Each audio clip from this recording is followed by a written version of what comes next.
Hi everyone, it's Stephen here.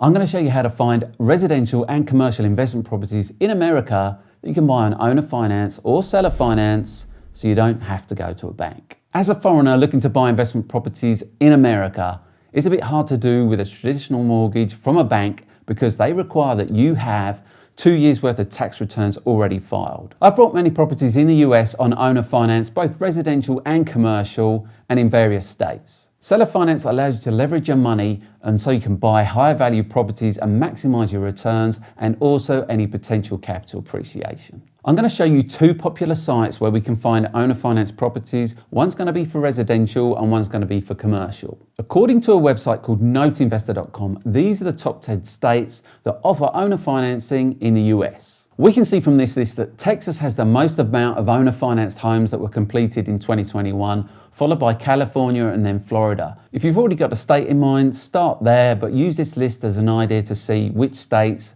will kind of offer that creative way to buy property. So one of the main websites in the US for looking for residential property is a website called realtor.com. So we're on the Realtor website and we can just simply enter a state that we're interested in. I'm going to hit Texas as that's the one that we saw that was the most popular one for owner finance. So then we go to property type and we're going to pick single family homes, multi-family homes and townhome. We're not going to pick any of the others. We're also then going to go to more filters and we're going to put in here owner finance and just see what that comes back with. So then it says 149 results. So then if you wanted to, you could tailor this to a different price and filter it by a number of beds and baths and those types of features if you wanted to. But we're just going to keep it simple for this demonstration. So then we can just pick one of these properties. Let's just have a look at this one here. And then to understand a bit more about the finance terms, we need to click on property details. So then we can say, looking for an investment property, well, we'll do owner finance. Call us for more information on these terms. So there you go. So by that, what they mean is like how much down, how long will they carry the finance for, and whether they'll charge you interest over that period of time, and whether there'll be a balloon payment or they would just finance you for the whole 30 years. So let's go and have a look at another property. This time we'll go for a bit of a cheaper one, just to understand if they've got proper terms on them. So there's this one for 108. Another investment opportunity. So yeah, with this one they're saying owner finance available at adjusted price and terms. So what they mean by that one is if they're going to carry back some finance for you, they'd want at least the asking price, maybe even a slightly higher asking price because they're going to carry it over a number of years, but that's all negotiable. And then, you know, you just have to understand what the terms are for that. 108 grand, you could potentially get that with 20% down.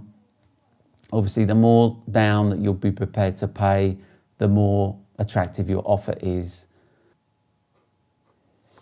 Okay, so this one here, they will finance with 10% down payment. So that's quite interesting. So that's $235,750. They'll finance that with $23,500 down. You know, and then you've got to work out, well, what's the other term? So how long will they carry the finance for? Whether that be 5 years, 3 years, and then you've got to work out what the interest rate is. It's normally amortized over 30 years, and then there'll be a balloon payment after that period of time. So that one, there's a bit more information about that one, so you can see 10% down, you know, and that is a potential that you can get 10% down with seller finance, owner finance properties. So the reason why I avoid condos is because you have something called HOA fees. Now these stand for Homeowners Association fees. Now these are things in the UK we would call service charges and ground rent, and it's for things like management and maintenance of the building. It's normally a shared building, which condos are, and they'd have things like elevators, lifts, swimming pools, tennis courts, you know, any of those shared common facilities, lobbies, anything that needs upkeep, like the general whole of the building may need painting every 5 years, so that type of thing, landscaping. So all of those things would need to be done, and in a shared complex, that's what the HOA fees are about. And because they can be an arbitrary number set by the management company, you know, it's a big expense, especially as an investment property, that you kind of want to stay away from. So that's how you do it with residential properties. You can give it a try, put in any state that you want, put in owner finance, try different terminologies. So you might have to put in seller finance, you might have to put financing, those different terminologies that mean the same thing, carryback finance, any of those terminologies which means that the owner will finance you in and that you don't need a bank. Try to think, well, how would brokers describe that? Because all it's doing is looking in the description field in the listings there and bringing back the description, bringing back the properties that meet that description. So when it comes to commercial property, the best website for this is loopnet.com. So let's go again. We're going to type in Texas again, just because we love Texas. And I'm just going to hit search. And then we're going to go onto the filters on the next screen. Then we're going to go to more filters. And we're going to uncheck businesses for sale. We're going to go to keyword and we're going to put in owner finance. But we're going to put in this in quotes because that's how it will work better, because we're using 2 words. And then that's bringing us back all the properties that have got owner finance in the description again, within Texas as a commercial property. We've not filtered by any type of commercial property, which I suggest you would do. If you're looking for a specific type of property, like you're looking for office or retail or industrial warehouses, you can do that. And obviously it goes without saying, you can adjust by price and the size of the building, those types of things. We can just dive into some of these and just have a look. Let's have a look at this one. So this is a retail building in El Paso in Texas, 51% of its leased. So it's already got some income that it's generating. So it looks like it's got a rental income of $1,875 per month, possible owner finance, which is good.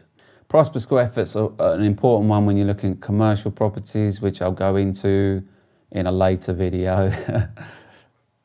Then if we wanted to just say, okay, I just want to find all properties in the US that have just got owner finance for commercial, we can just simply delete that up there, the Texas, and we can just hit return, and that should bring us back every potential listing in the whole of the US that is offering owner finance. Looking at the map view, you can then just click on whichever particular area interests you the most. So if you want something in Los Angeles, you can click on that Los Angeles one there. So that's how you find owner finance properties on LoopNet. Again, you can play around with the words, putting seller finance in there, putting different words that mean the same thing.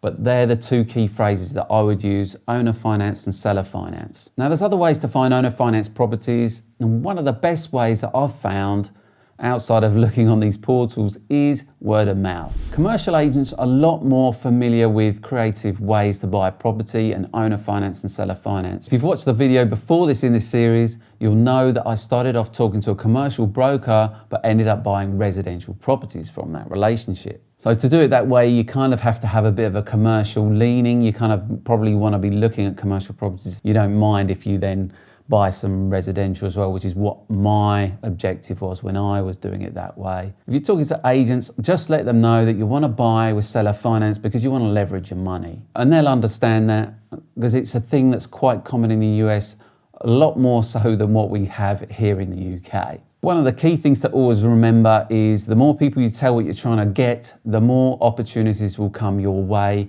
And before you know it, your inbox will be flooding with lots of different opportunities for different properties. But a word of caution, when you're buying owner finance properties, there's generally a reason why they're being owner financed. It could be because the area is not great, or there's a problem with the property, or the owner is genuinely motivated just to sell. It could be that it's an investor that's doing a flip and they've just advertised it on these sites as well. It's quite easy to do from the US. So that's fine as well, as long as you understand that and you understand that the price they're asking is an inflated price on what they probably bought it for, all this information is public domain knowledge. You can easily see over a period of time what the sales history was for that property. So it's not that they can really hide anything there. So you could see it was sold at this point, and then they've done some work to it, like rehabbed it, refurbished it, and now they're asking top dollar for it.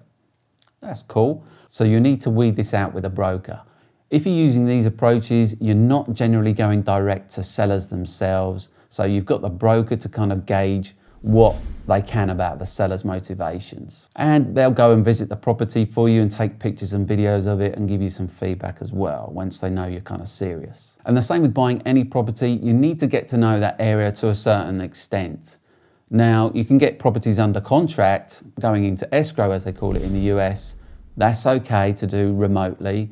But then before you actually then settle on that property, before you complete, I would recommend going to that specific area if you've never been there before, walking the streets, getting to know the area, talking to different brokers, talking to property managers, understanding the comps of that area. Is it a safe area? What's the crime like? Is there good schools nearby? Is there things to do, you know, that general people would want if they were to rent that property? You know, where's the nearest Walmart, that kind of thing. But before we can purchase a property in the US, you need to know how to buy a property in America as a foreigner. What do you need to be able to do it? Should you be buying it in your own name? Should you be buying it in a company name? How do you set up a company in the US? And what are the types of people that you need to surround yourself to be able to build your property portfolio in the US and generate that passive income? So you got less risk and less aggravation. So that's why you now need to watch this video next, where I'll explain all of those things for you. Thanks very much for watching. I really do appreciate it, and I'll see you in the next video.